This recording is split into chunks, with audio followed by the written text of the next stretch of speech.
Coming up, we've worked hard to bring you another great episode. You know what would make my day? If you listen, yes, but you can really make me smile by subscribing. You can go to offthenose.com or on whatever platform you're using right now. They all have that little subscribe button. Go there right now, click that, and boom, happy Kelly. If that's not enough, you can like us on Facebook, follow us on Insta and Twitter. You can share the episode with your friends or colleagues. So many options to show your love. But let's just start simple and subscribe today, right now. Don't put it off. You guys rock. Today on the show, we have digital marketing expert and entrepreneur, Jack Paxton. He is going to tell us whether you are an entrepreneur or you are in charge of decisions at a Fortune 500 company. Jack lets you know exactly what you should be doing in this space today, tomorrow, and 10 years from now. It's critical to understand the dynamics. And who better to tell us than a millennial? We all know this, right? This 29-year-old has rocked 3 companies. He's about to come out with a third. It's in beta, a new software called 𝐂𝐎𝐍𝐶, Viper, and Top Growth Marketing are all his. He's an absolute gem from Australia, super interesting. And we're going to talk about what companies are rocking it in digital, what companies suck. And if you're one of those, sorry, spoiler, join my conversation with Jack Paxton and get your digital space in order. Let's go. Gotta get it how it goes now. You gotta take it off the nose. It's off the nose. Gotta get back in control now. Let's stop believing in ourselves. It's off the nose.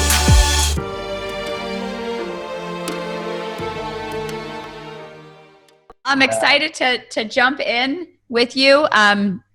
It's always great. I'm not going to ask your age unless you want to offer it, but you're a young guy and older than I look. Older than you look. Okay. Well, yeah, hey, 29. I'm not going to ask for your ID.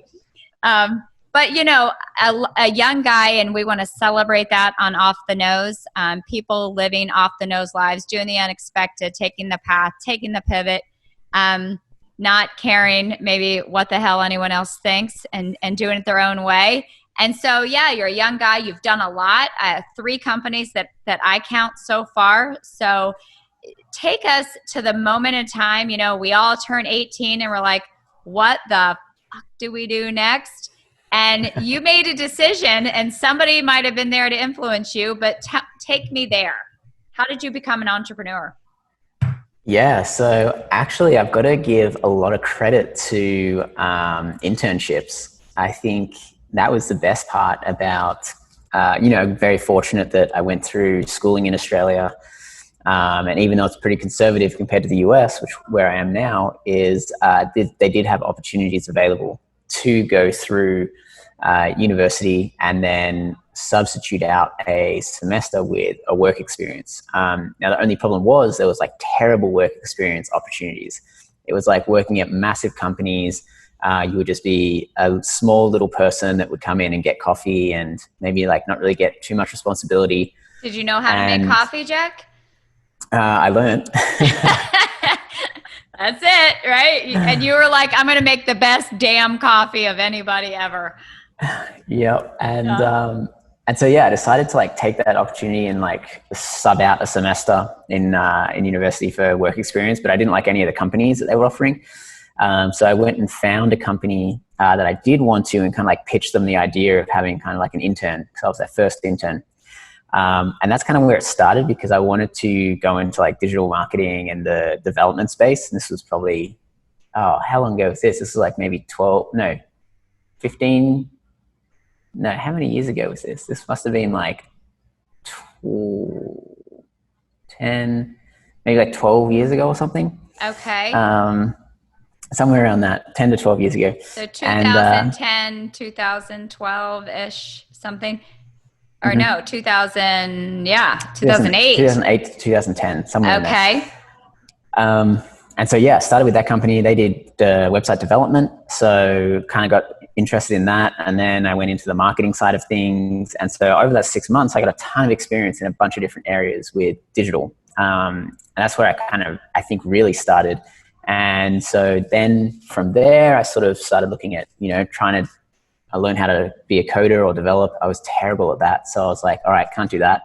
That's a certain kind of skill set and patience, and I don't know, not too outgoing. I think you're too outgoing to be a coder. Possibly, yeah. Possibly. So I did that. And then I went to the next thing, which is kind of like the marketing side of it, digital marketing. Finished up that internship and then just started, they really liked working with me. So I started doing part-time with them after my internship while I finished study. And then I kind of started teaching other people what I had learned during that. And then people started hiring me. And so I started, I suppose, just doing kind of freelance work. Sure. And then after that, I sort of decided hey, Australia is great, but the budgets and the companies here doing digital marketing and investing and that sort of thing weren't really massive. And at the time, I'd done a lot of abroad while I was studying. And so then I moved over to the US straight after graduating and started working in a few agencies in the US, and the budgets were way bigger. And I think one of the big takeaways was, you've got to hone in on a skill set, and then you've also got to find the place or the area where that skill set is most valuable. And so did you work at large agencies and small agencies? You kind of got a taste of both? So I mostly just worked for small agencies, no more than I think the biggest one was probably about 40 people. Okay. And I think that's an advantage if you are getting started because you get given way more responsibility. Yep. Wear a bunch of different hats. Mm-hmm. Exactly. So, I think if you are looking to do something like that and you're looking to kind of develop a new skill, going with the smaller companies where you're given more responsibility is actually better. You learn a lot faster, you grow a lot faster, and those opportunities come up in smaller agencies, whereas the bigger agencies, not so much. And then I did 2 or 3 agencies. After that, I went straight into meeting my co-founder for Viper, which is our first company. And it's a software company? Mm-hmm, yeah, SaaS company, software as a service. And, that helps people run giveaways and contests and that sort of thing. Really simple, straightforward app that we first started with. And then that was kind of completely different because all my marketing experience was in e-commerce. And so I went from running Facebook and Google ads for e-commerce, hundreds of thousands of dollars a day, to now going to a startup SaaS company where we're not spending any money, we have no budget, and marketing B2B instead of B2C. Yeah. So that was a massive change and really totally interesting. Different. Mm-hmm. And what did you think about that? I found it very challenging.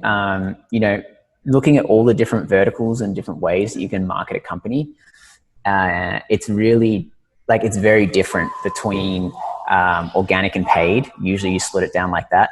And then after that, you have different types of paid, which is usually by channel. And then organic, you have different types of organic, like content marketing, social media marketing, email marketing, all these different types of ways that you can, more cost effectively market your company. Right. And I hadn't really done a huge amount of the organic stuff, maybe a little bit. But when you first start a company, you really want to do the free stuff first because you either trade off time or money. And so when you're starting out, you've got a lot of time and not much money. Right. So yeah, definitely doing the organic stuff was a good starting point. So learned a lot of that, a lot of content marketing, a lot of email marketing and that sort of stuff. A lot of relationship marketing, partnerships, JVs, affiliate marketing, that sort of stuff. Mm-hmm. And then when we got the money, at the same time, I was sort of starting an agency as well. That was just e-commerce focused. And so that's the second company. This is the Top Growth Marketing. Yep. So this is the second company that's still running. And that's kind of just focusing on running Facebook and Google ads for e-commerce stores. So that was my original skill set that I still kind of used. And then I kind of developed this new skill set as we started building out software products. So was one meant to complement the other, one meant to grow the opportunities with customers? Is that why you started Top Growth? I think while I was working at agencies, there was just a huge amount of demand to work directly with brands while I was at these agencies. They would sort of keep asking me to kind of like help them out outside of the agency, or if they could hire me directly instead of hiring an agency. And so after that, I got to a point where I was just like, okay, well, I'm spending so much money on these companies. Why don't I just freelance and, service like 2 or 3 of these people? And obviously you can't poach clients or anything. So it didn't actually end up being the agency clients. It was just connections of those people really that I ended up working for. Sure. And, and from there, I sort of just, with all of that freelancing stuff. Oh, sorry. Hold on one sec. Sorry about that. With all of that sort of stuff with freelancing, you run into a point where you've got too much work and you can't all do it yourself. So you have to start qualifying customers and divorcing customers. And when you start, you never think you'll get there, but you got there. Well, I think the other thing was that, when you can't do all the work yourself, you start thinking about like, okay, how do I still service all this? Because you don't want to leave money on the table and you don't want to kind of turn work away. Even though I know you have to pick and choose sometimes because you can't do everything. Yes, but you can't do everything well. But that led me down to the point of hiring people to start helping me. And so that's when... Jack, now it's getting fun. Now you're hiring people. That's maybe the worst part, is managing people. How did that go for you? It's definitely challenging, and understanding the difference of a good and a bad hire was a steep learning curve. So yes, yep. Yeah. And when in my previous role, I was CEO of a company, and we put lots of these tests into place. And when they first HR brought those to me, I said, that's a joke. I don't want to test people and put people in a box, like, what do you mean? People can grow and evolve, and we need to get them in here. Well, you have a few bad hires, and then I'm like, test them all, and those tests, actually, there's some truth behind those tests. I wouldn't say we're limited by the test, but they ended up to be very helpful because, look, to be a coder, you have to have certain temperament, certain things about you and your DNA, maybe that make you probably a higher probability to be more successful in that role. Sales, you have to be outgoing, right? So there are certain things that should be in your DNA, and that's what these tests try to do. But it's tough, isn't it? Tough to identify. So you were doing personality tests or like skills tests? Personality test. Yep. Like, there's lots of them. There's hundreds of them out there, but yeah. Yeah. And some of them are super in depth, like that Myers-Briggs one and that sort of stuff is like crazy in depth. And yeah, you are right though. The personality and all of that sort of stuff makes a huge difference. When you bring someone into the team that doesn't quite gel or doesn't quite fit, that causes way more issues than if you were to just hold off a week, test them properly, and figure that out day 1 instead of, day 60, when it's already done all the damage. Right. So I think there's definitely a learning curve on that. Yeah, for sure. So that team's kind of grown, and I think we've learned a lot from hiring and firing and that sort of stuff. And that agency's I've gotten less involved in that as I move more into software, because, you can see the agency, it's great and it generates cash flow and all that sort of thing, but it is definitely got a ceiling in comparison to software. So, there's definitely a reflection that happened at one point where I was like, okay, well, yes, this makes money now, but what's going to make money over the next, 10, 20, 30 years? And where can you leverage your time for the maximum amount of growth? So how did you learn at such a young, wise age to think 10 years ahead? Millennials aren't supposed to think one day ahead. Come on, Jack. What's happening here? How are you thinking like that? Did you learn that through your internships? Were you in planning sessions? How are you thinking like that? Yeah, so I think the main thing is just like continual learning. All like podcasts have been one of my favorites. I think, you're constantly able to learn new things from other people's stories, learn new skill sets. And I think, it was probably one of the marketing podcasts that I was listening to that gave me the idea or the understanding that I need to just stop for a second and think, 5, 10, 20 years into the future and what that kind of looks like. Yeah. Was it going to be working 14 hours a day in an agency, grinding away for clients, or was it going to be creating something that can scale, not one-to-one? Because one issue you have with agencies is that you have to scale essentially as you bring on more clients, you bring on more employees. That's right. And it's very, very close to kind of like one-to-one sort of thing. Yeah. It's hard to keep your fixed costs down and grow your top line. 100%. Mm-hmm. Whereas the software side, you can kind of have one-to-many sort of thing. Difference between one user and 100 users isn't really that much apart from customer service. And maybe some other small costs, but it's much easier to scale. And you also, like, if you are running an agency with 1,000 clients, there's just like so many things that can go wrong because you're relying on so many people to be doing exactly what it's supposed to be doing. Mm-hmm. Totally. So, and so that's wise as well. So impressive there. And you have a third company, right? Mm-hmm. Because you're bored. And so you thought, I'll start a third company.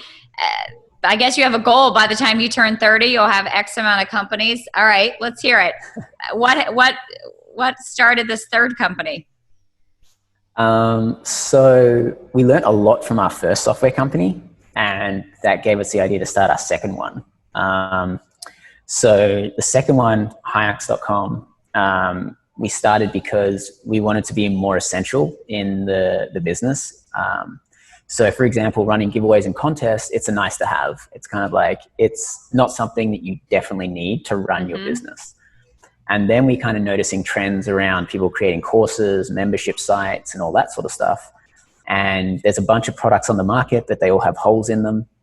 And so we were like, okay, well, let's think about a product that's going to fit into some of these holes and something that's going to be essential to the company. So we created 𝐂𝐈𝐓𝐃, which is essentially, the way we're pitching it is kind of like a Shopify for digital products. So it's like digital products being courses, membership sites. So you go to 𝐂𝐈𝐓𝐃 and then you're like in a mall and you choose what your topic is or what kind of certification you're trying to get, and it assembles them all there? So what it would do is, like, say you were an expert in, let's say you were an expert in, okay, we can say marketing. So you're an expert in marketing and you're like, okay, I want to create a course. So you would go to 𝐂𝐈𝐓𝐃 and that would let you build the course, build your landing pages, your sales funnels. And then say once you've got your course and you've got, a few thousand people taking your course, you're like, okay, well, I actually want to build a membership, a paid membership area. And so you could also put that paid membership area into that course as well. So you can monetize through your course, or you can have a free course, and then you can build your own membership site as well. And that can be like monthly or annual billing or whatever it may be. Very cool. So you see, especially with the pandemic going on, a lot of people, I'm hoping, choosing to have off the nose lives and saying goodbye to some of those corporate jobs and starting their own gig, because now it's okay to work from home and it's okay to not really have it all figured out. So this should be great growth for you. So this company, like you're saying, somebody can use that as a platform to create a revenue stream for whatever their skill set is. Yeah, and we've seen such a massive, like, explosive growth from platforms like Thinkific and Teachable and that sort of thing, but they're not very customizable. You can't really create something that looks like your own. So we've sort of built this platform that gives you all the tools to build whatever you want. So we kind of like give you the foundation and then you can build what you want from it. It's not sort of like a templatized, like every single, Thinkific or Teachable course looks exactly the same.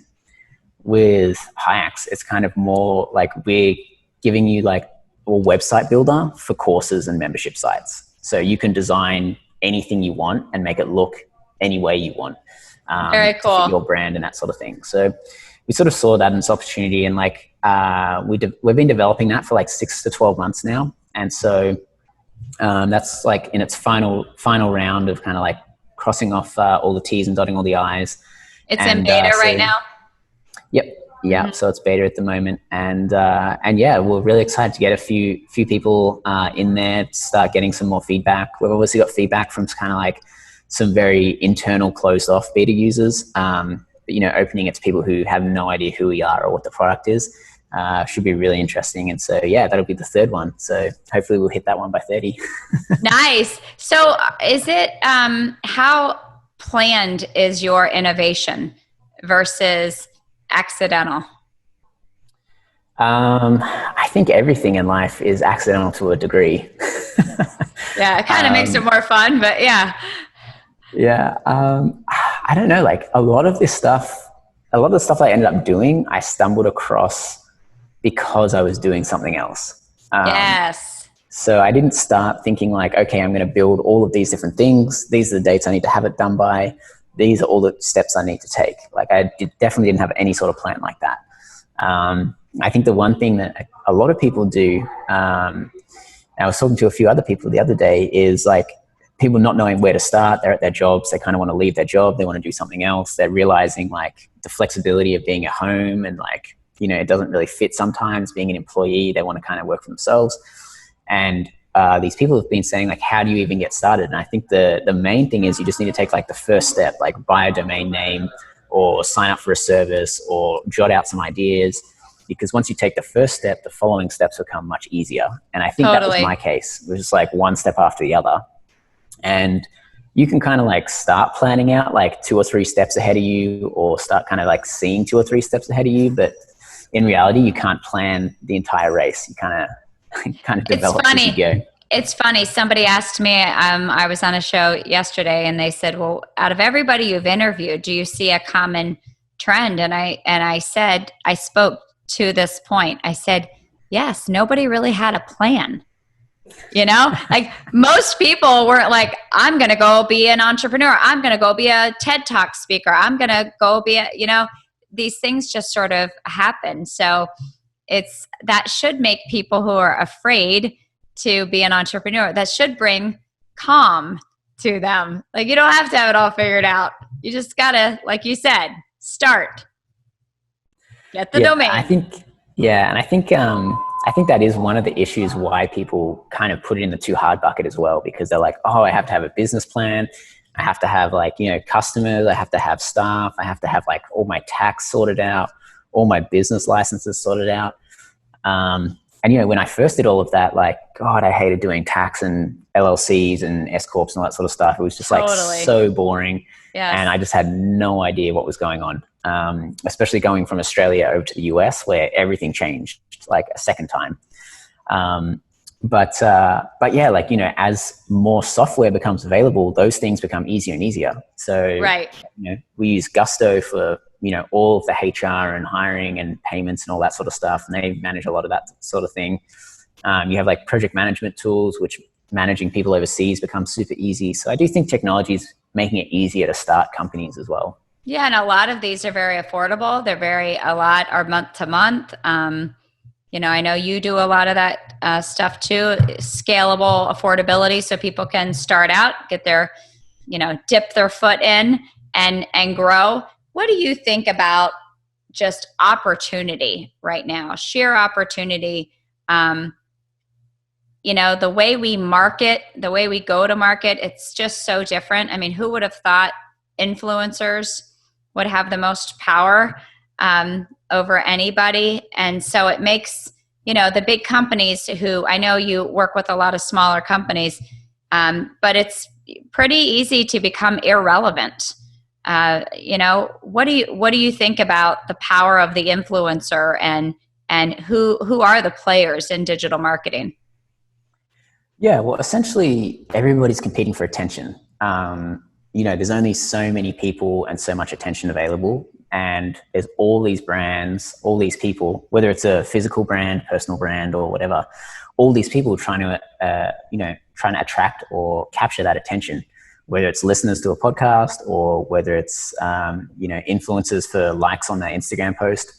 So I think the real thing is, if you're looking at influencers in the marketing space, you kind of have like two breakout sections. You've kind of got like the guys who started out 10 plus years ago, who have earned their kind of authority just through consistency of just being there, delivering value year after year. And then you have a lot of these newer people who are sort of like coming up a lot faster. And it's based off kind of like new techniques or new strategies, or like, for example, influencers themselves, people creating like, who was it? Gary Vaynerchuk, for example, came up relatively quickly in the influencer space, but he has been around for a long time. But there was a few marketing strategies that he implemented that made him capture a lot more attention. And he's the one that does talk about attention a lot, actually. But then you've got the guys like Tim Ferriss and 𝐂𝐎𝐍𝐶, all those guys who have been around for like 10 years or so, just constantly been in that marketing circle. And so it's hard not to, stumble across them at some point. So I do think that, you want to have a balance between social presence and then organic search presence, because you'll see like the Neil Patels and those sorts of guys, they rank for almost everything to do with marketing in Google. But if you look at social media and you look up marketing, it's a very different story. It's completely different people on Facebook, Instagram, and LinkedIn creating content compared to what you find when you search in Google. So I think you almost need to have a bit of a balance, but also lean into the one that you're best at. And so yeah, I know, does that kind of answer the question? I think I went a little off track. Yeah, no, it's good. What do you think companies, and I know every size company is different, but your big companies, how are they doing? And what are the bigger agencies? How are they advising them in this space? Yeah. So when you say big agencies, you're talking about big marketing agencies? Yeah. So I think the biggest thing that we've seen is user-generated content is massive. Like it's really hard if you're a big brand now to say, hey, my product's awesome, go and buy it. Right. Those days are over. Yeah. Consumers are kind of... The buyer decides that. Yep. And the way that you kind of convince buyers to even look at your product is to get other people to say, hey, your product is awesome. So that's when the age of kind of referral marketing, influencer marketing, affiliates, all that sort of stuff became more valuable, because brands couldn't necessarily just push out an ad saying like, 10% off, buy my product anymore. They had to have someone else say, hey, this product's awesome. These are the reasons why. And I wear this or I use this. And then all of their followers or their people they have influence over are like, okay, well, I'll go check them out. Because you do see on like Facebook or Instagram, you'll see big corporate clients or big corporate brands kind of posting super boring ads and they have no engagement on them. And you have like this kid in his room who's 16 who's talking about, starting a t-shirt company who has like hundreds of thousands of views. Yes. So I think it's leveling the playing field a little bit. What's going on? I mean, these are just big old ships and they don't understand how to be relevant. I mean, are ad agencies really still buying branded banner ads? I mean, really? I think large brands just have set marketing budgets. They know, they've been doing this for 5 years, so continue doing it. Don't break what's not, don't change what's broken. No, don't change what's not broken. Something like that. Yeah. So they're still kind of going with this billboard approach, if you will. It's still branding. Yes, it's not user generated, but it's still branding. We're still getting our name out there, and we've got so much money to spend that we'll put some money there. That's basically what you're saying. Yeah, and I think that's a really good point, actually. You have a very clear breakdown. Like when we talk to clients, we do performance marketing, and sometimes we'll talk to clients who are looking for branding. So branding and performance are very different. So performance, our focus is like how much are you spending and what's the ROI on that? Right. Branding is how much am I spending, how many people am I reaching? So, you have the breakdown of those two. And as you become a bigger and bigger brand, the awareness and the reach becomes more important than the direct dollar driven from the ad. Yes. Because if you're Gucci, you're in every store, you're in department stores, you are online, you have so much, distribution that you just want the exposure because you want to be top of mind when people are in any of the outlets where you have distribution. Whereas if you're a small little t-shirt company, you don't have any distribution. They have to come through your website, probably through an ad, an organic post, or a very, very specific Google search. Mm-hmm. So you're much more focused on the direct ROI on that click rather than a branding company who's just like, no, I just want to reach as many people as possible. And hopefully some of them will buy from one of our many distribution outlets. So I think that's also, they're different KPIs for different sizes. Is there any company or any industry that can survive without embracing user generated feedback and this new digital way we're going to market and including influencers in their campaigns? I mean, can you even survive? I think they'll survive for a while, but like as the younger companies get more and more market share, I think you'll just find a shift and a push out. Like, you look at some of the companies who have disrupted these massive industries. So it's like, the 𝐂𝐻𝐶 luggage company.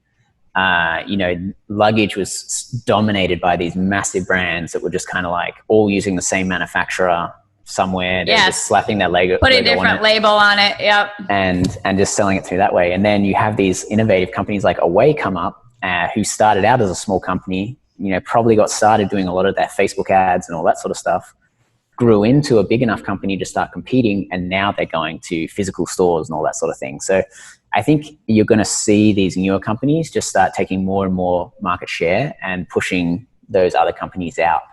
And you probably see companies focusing on smaller niches. Like you see some of the big malls and the big brands that were just doing everything, like they would sell everything. Now you're seeing smaller companies come up for niche uses. Like you have, microwave ovens that are like crazy complex and just focused on one brand, or you have, all these different products that are very niched down now and improved. But you have one product. Are we moving away? Is that socioeconomically based, or you think it's culture based that we're moving away from the Walmart? Well, I definitely think I'm a bit jaded because I'm in Los Angeles where there's a lot of innovation, a lot of new companies and that sort of thing. And so there's a lot of testing that happens in like Los Angeles or these major cities. When you look at the world at scale, probably Walmart is still going to be around for a very long time. Like they just have so heavily ingrained processes, distribution, and customers that like it's going to take a very long time for them to get pushed out. But then Amazon, they kind of replaced Walmart to an extent, and now Walmart's trying to play catch up by coming out with Walmart Plus.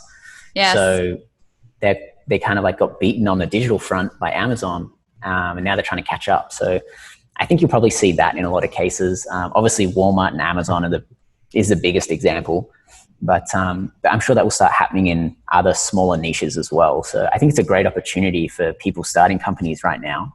It is better than ever. Like I think the shoe industry is one of the most amazing because you have all of these little boutique shoe companies now, whereas shoes used to be like 5 brands, and you would just choose out of those 5 brands. But now you have like millions of different shoe brands that some brands even just making one type of shoe. And that's what they specialize in. Yes. I think that's an interesting shift that's happened over the last 20, 30 years or whatever. So I guess there must be in the supply and the manufacturing chain, there must be changes happening there as well, just to be able to have access to the products. And hopefully we're not all going to China to make it happen, but I would imagine that there's better access. So the Walmarts of the world don't own those chains as well. Yeah, I think so. And like, again, coming back to the technology side of things, you have 3PL, third-party logistic companies now, making life a lot easier for e-commerce stores that want to, find a manufacturer, connect that up to a distribution and have worldwide distribution. Direct to consumer definitely changed a lot of that for, the smaller companies in comparison to like the Walmarts and stuff that, owned that supply chain, as you mentioned. Yeah. So in B2B, I mean, we know in B2C, the influencer is a big part of it. What about in B2B? B2B is tough. I would say the influencer is more so affiliates in B2B. So in B2C, influencers, you're just kind of like paying a flat fee or you're giving free product.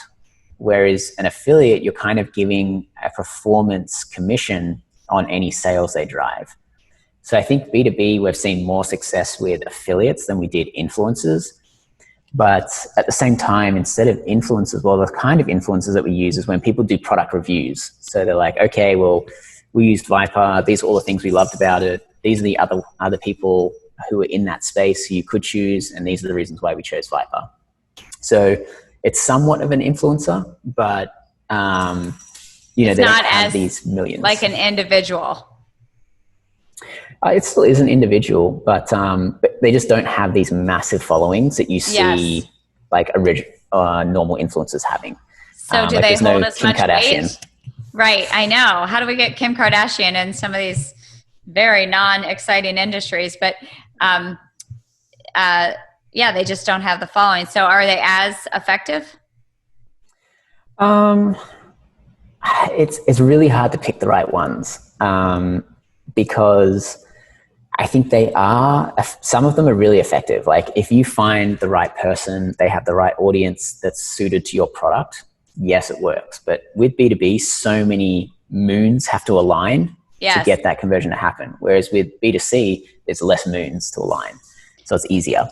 So if you are a B2B product, what are the 3 things that you absolutely should be doing in the digital space? So email marketing is still one of our best channels. Really? Still getting the same kind of return? Those same click-through rates apply? Okay. I would say they've dropped a little bit. Like people aren't as excited to get emails as they used to be, but we're still seeing it being one of the most effective channels. So, the funnel being we provide value in some sort, whether it's a free course, a free download, or free content, get that email address, deliver value, nurture value, and then sell. That funnel has been the most successful for B2B for us. So that would be one of them. Content marketing is also something that we've seen a lot of success in because with B2B, there's multiple people in the decision-making process to make that purchase, and there's a much longer time. So we see it takes, 30 to 40 days for someone to buy marketing software. Whereas if you're buying a new t-shirt or a new pair of shorts, you probably make that decision within, an hour of seeing it. Yes, right. So the content nurtures that lead a lot better than trying to just ask someone to buy something straight up. Because if I was to pitch someone like, hey, you should run a giveaway and buy the software, they're like, I don't know anything about giveaways. I don't think it's going to work unless you show me how it works. And so there's a lot more decisions that go into making that purchase. Mm-hmm. So I think that content helps, and you craft your content around issues that people are having. So some of the top content we do is, how to use influencer marketing with giveaways, or how to run Facebook contests, or how to run Instagram contests. Those sorts of pieces of content will educate people. And then when they're educated, they're like, okay, well, this is a tool that I need to get then. So it's sort of a trick. I don't know if it's a trick, but it's definitely it's creative. Yeah, I mean, it's not the obvious, this product has these features, please buy it. It's another way in, is what content marketing. Mm-hmm. Yeah. And the third one, ads still work extremely well. I would say for B2B, remarketing ads are really important because you put so much effort into kind of capturing that person's attention and getting them to your site. It would be a shame not to do the remarketing ads. Because now, like, think about how many times you revisit a website. There's probably only 5 to 10 websites you revisit on a monthly basis. Right. And it's definitely not, small little B2B marketing software sites. Right. So you definitely need to do that remarketing on Facebook, Google, Instagram, YouTube. I would say those 4 channels have been the most important for us. And, it's just a no-brainer. You kind of have to run that just to keep yourself top of mind when people are scrolling through all those social channels. And so top 3 things to do if you are a B2C kind of plan? Is it still ads. email content? It's just ads. Yeah. Because from the agency side, we run like $500 to $1 million a month in ads on Google and Facebook. And, that's like on all the clients that you work with, that's their number one source of revenue.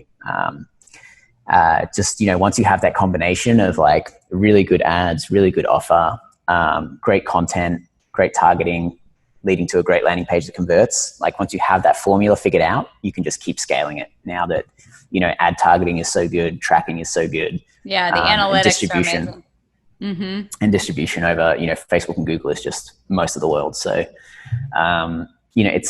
it's definitely a huge opportunity for B2C. And I think it's going to get harder and harder and harder. I started running Facebook ads 10 years ago or something, where you could throw up anything and you would make money.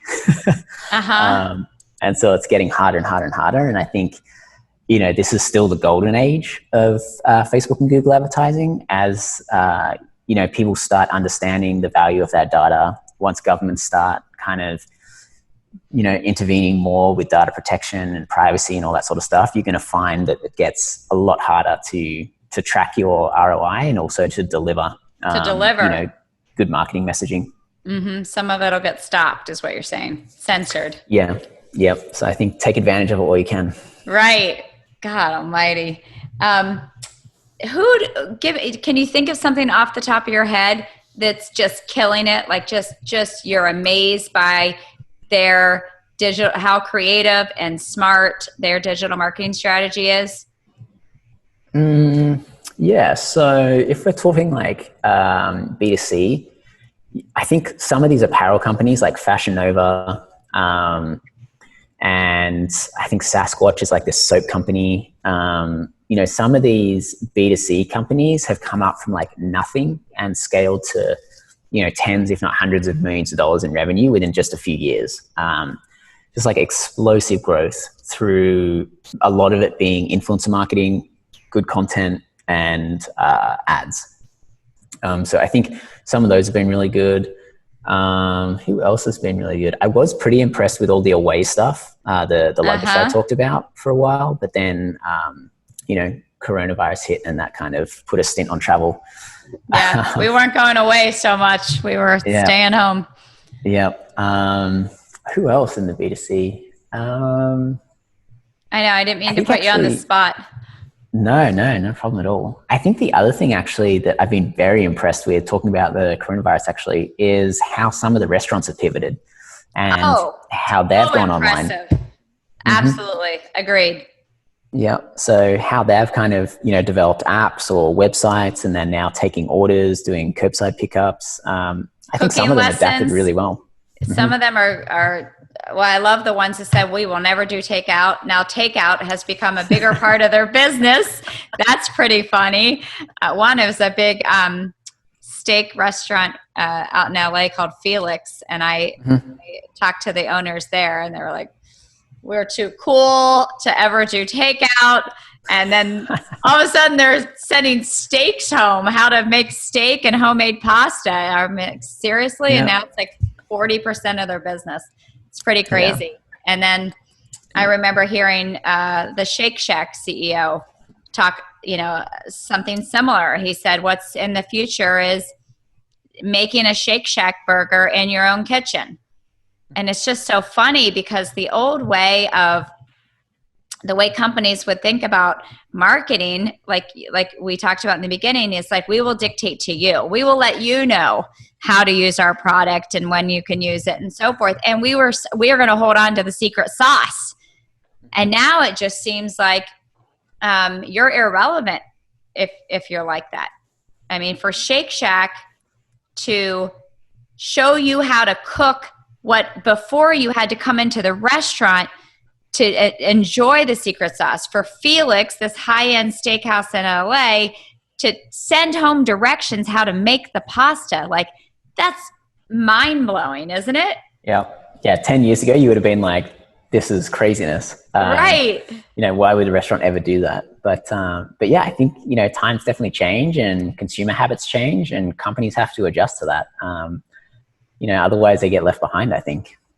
You get left behind, but it's the same way we say, put fear to the side and go for it.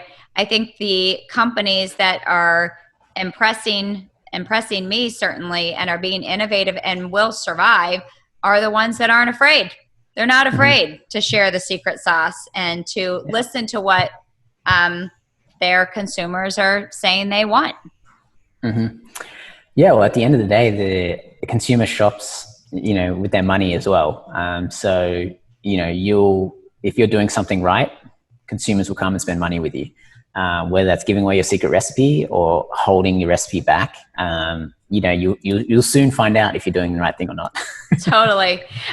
Well, to wrap up, what do you see? What do you guys, you have your blue sky meetings, and now that, because I know you know how to plan, as you said, but your whiteboarding stuff, what are you hearing out there? Like, we never could have imagined influencer marketing, as you said, with Kardashians and so forth.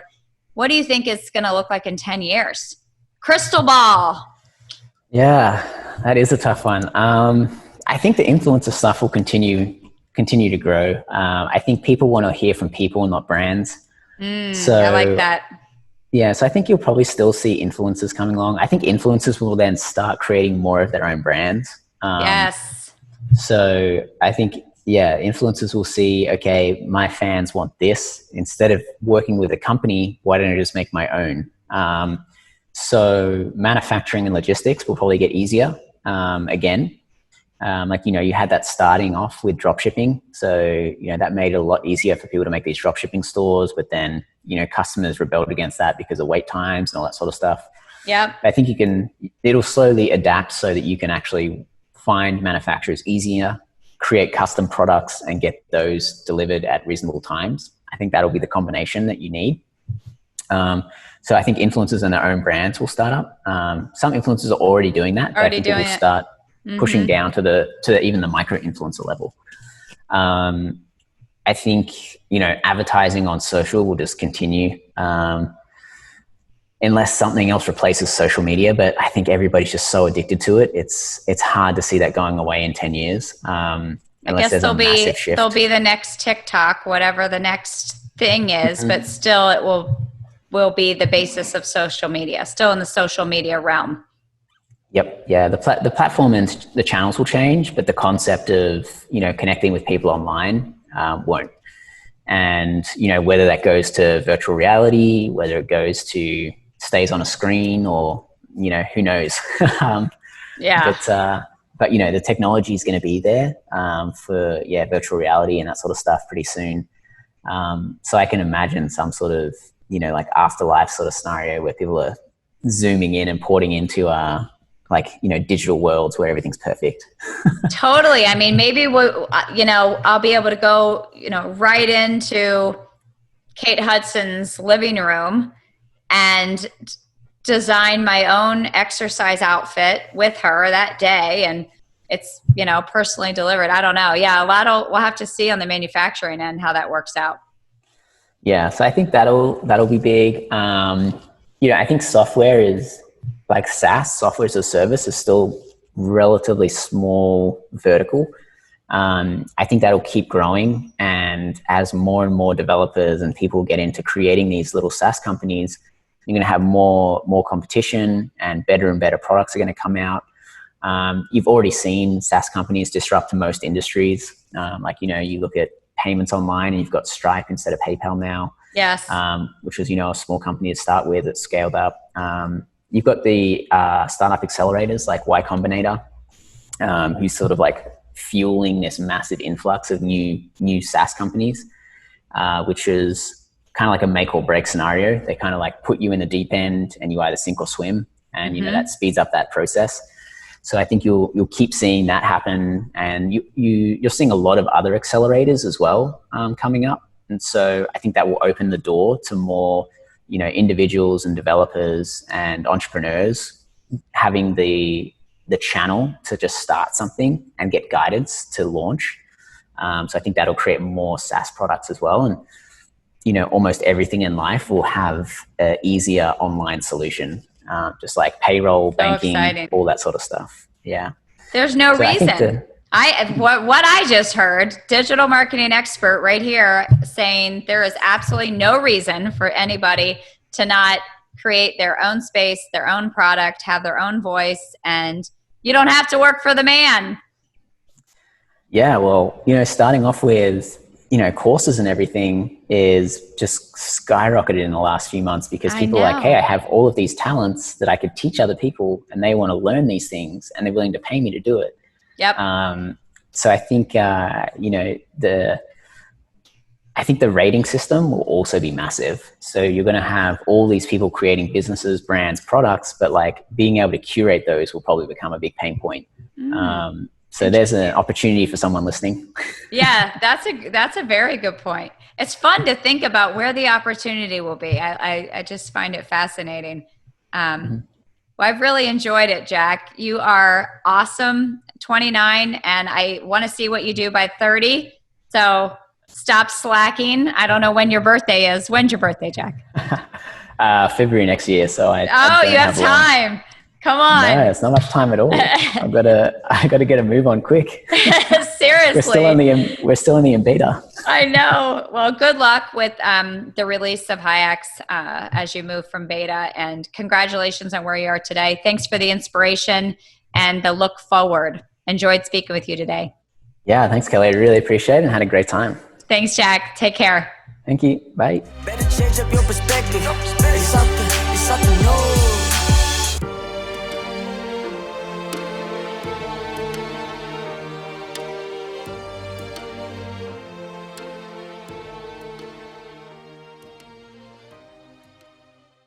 Hope you guys enjoyed the show today. Remember our little talk before the show? Yep. Don't forget to subscribe, like, follow, share, all that jazz. It matters, people. You matter. Thanks again for listening. See you soon.